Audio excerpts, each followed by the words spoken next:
E como é feito o tratamento de pessoas com depressão, transtornos mentais ou que tentaram suicídio? Essa também é uma dúvida bastante comum.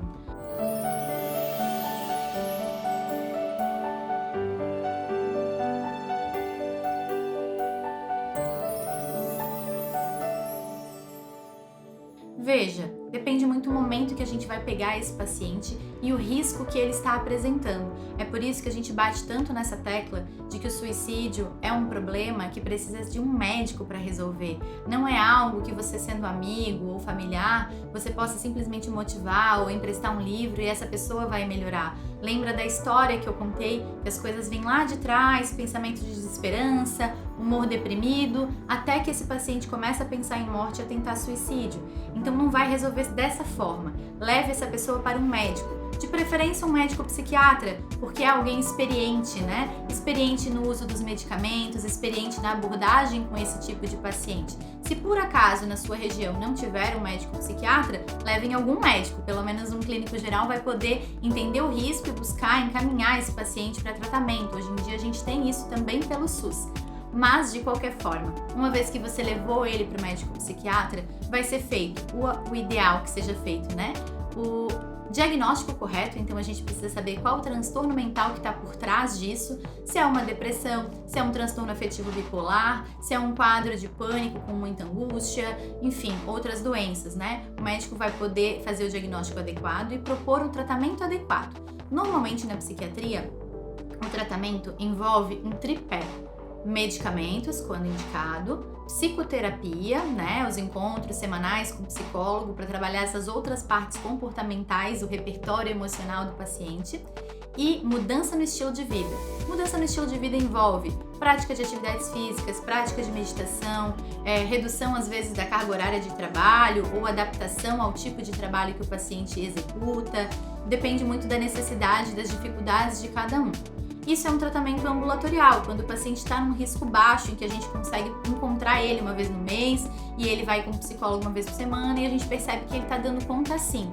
Se a gente entender que esse paciente está em alto risco, ele acaba verbalizando que ele fez sim, ele tentou e ele vai tentar de novo porque ele não tirou isso da cabeça, muitas vezes a gente precisa de uma internação. Como qualquer outra doença, gente, as doenças psiquiátricas, em algumas circunstâncias, quando a gente considera elas uma emergência, a gente sim vai internar esse paciente. Eu brinco sempre que é ruim para o psiquiatra quando a pessoa está em depressão, não comece a abrir um buraco na cabeça dela.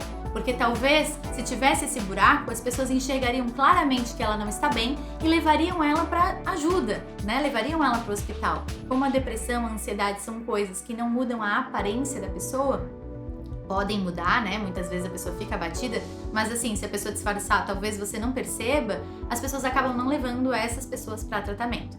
Então, enfim, uma vez que foi no médico, ele vai estratificar o risco, fazer o diagnóstico correto, ou vai tratar ambulatorialmente, dessa forma que eu comentei com vocês, ou vai internar. E na internação, o que vai ser feito? Essa é uma dúvida frequente. Veja, a gente vai internar o paciente, vai proteger ele de risco, então normalmente os lugares que tem internação psiquiátrica, eles têm grades, eles têm as coisas mais acolchoadas, que se o paciente estiver agitado ou ele tentar se machucar sozinho, ele não vai colocar em risco a vida dele.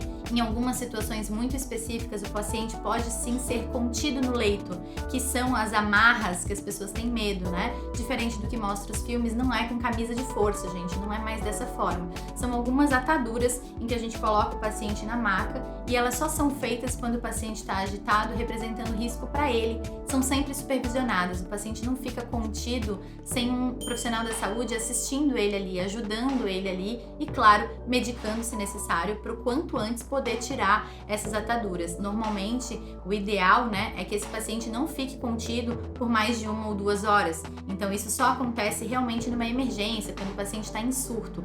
Em outras situações, isso não vai acontecer, tá? Acho que é importante comentar isso para que vocês entendam que indicar a internação para um paciente é muito difícil para o médico também. A gente, né, não quer ter que tomar medidas mais enérgicas, mas às vezes é isso que vai proteger a vida daquele paciente, se ele não consegue ver que ele mesmo está colocando em risco a sua própria vida. Então, enfim, existem essas duas situações. A confidencialidade do médico com o paciente continua existindo, existe sigilo, porém o sigilo pode ser quebrado quando o paciente se coloca em risco.